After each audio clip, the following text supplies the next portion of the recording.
권기자, 최근에 우리 증시도 상승세를 보이고는 있잖아요. 네. 그런데 다른 나라와 비교하면 특히 우리가 늘 앞섰던 이 타이완 증시에 밀리는 모습이 최근에 두드러진다고요. 네, 주요국 증시들이 올해 들어서 잇따라 역대 최고치를 경신해온 반면에 한국 증시는 좀 나홀로 주춤한 편이었습니다.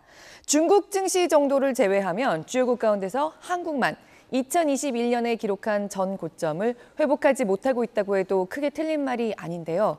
그래서 우리는 지금부터 많이 오를 수 있다. 반도체를 비롯한 수출 경기가 뚜렷하게 회복되고 있고 올해 성장률에 대한 기대도 잇따라 올라가면서 외국인들이 우리 주식을 많이 사고 있기 때문에 이제 상승폭이 커질 거라는 전망이 나오고 있기는 합니다. 하지만 우리 주식시장, 나아가 우리 경제 앞에 구조적인 장애물이 놓여 있는 게 아닌가. 그게 지수로도 확인되고 있다는 얘기가 나오는 게요. 바로 타이완 증시와의 역전입니다. 타이완 증시는 최근에 우리 증시를 앞질렀을 뿐만 아니라 그 격차를 점점 더 크게 벌려가고 있습니다. 네, 이걸 어떻게 봐야 하나요? 우리나라 경제 규모가 타이완보다 훨씬 크잖아요. 네, 그렇습니다. 지난해 기준으로 우리나라의 경제 규모, 국내 총생산 규모는 타이완의 2배가 넘습니다.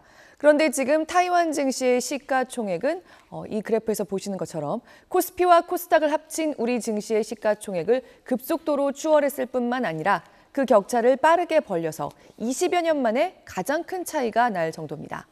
증시의 시가총액이 이렇게 차이가 난다는 건 앞으로 타이완 경제에 대해서 투자자들이 걸고 있는 기대가 한국 경제에 걸고 있는 기대보다 그만큼 더 큰 거라고 말할 수 있습니다. 그러니까 우리 집 자산이 옆집의 2배를 넘습니다. 그런데 막상 이웃들은 우리 집이 아니라 옆집에 앞으로는 저 집이 더 유망하다고 하면서 앞다퉈서 돈을 빌려주려고 하고 있는 것과 비슷한 상황이라고 할 수 있는 겁니다. 타이완 증시의 시가총액은 2019년부터 한국 증시를 슬쩍 따라 붙었습니다. 그러다가 코로나 발생 직후 세계 주식시장 급락세가 나타났던 2020년 3월에 우리를 역전합니다.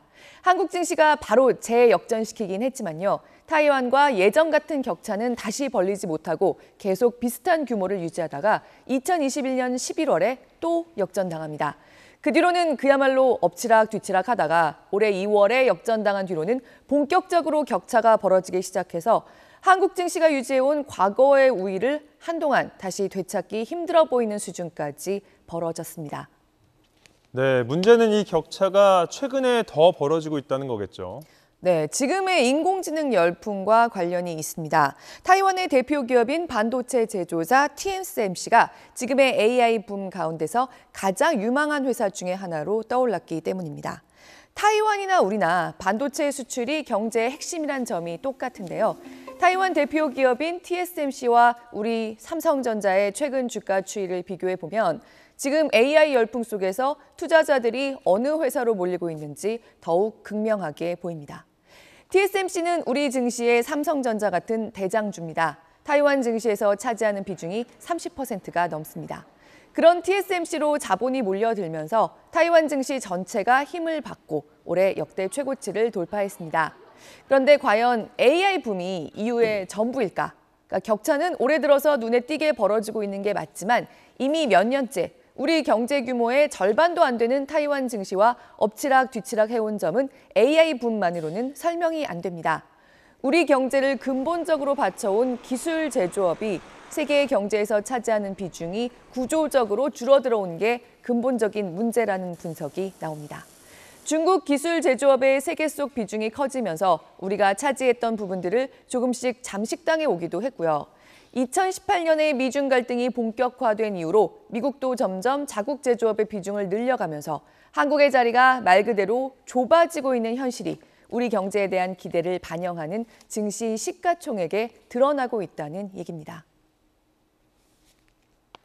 새로운 제조업 국가들이 성장을 했다라는 부분도 하나 있는 것 같고 또 한 가지는 저는 차이나 쇼크로 봅니다. 중국이 상당 부분 이제 산업적으로 성장을 하다 보니까 결국 우리 시장을 결국 갉아먹은 또 우리는 중국에 그만큼 물건을 팔지 못하는 차이나 쇼크의 일부가 저 흐름에 반영이 되지 않았나 좀 생각을 좀 하고 있습니다.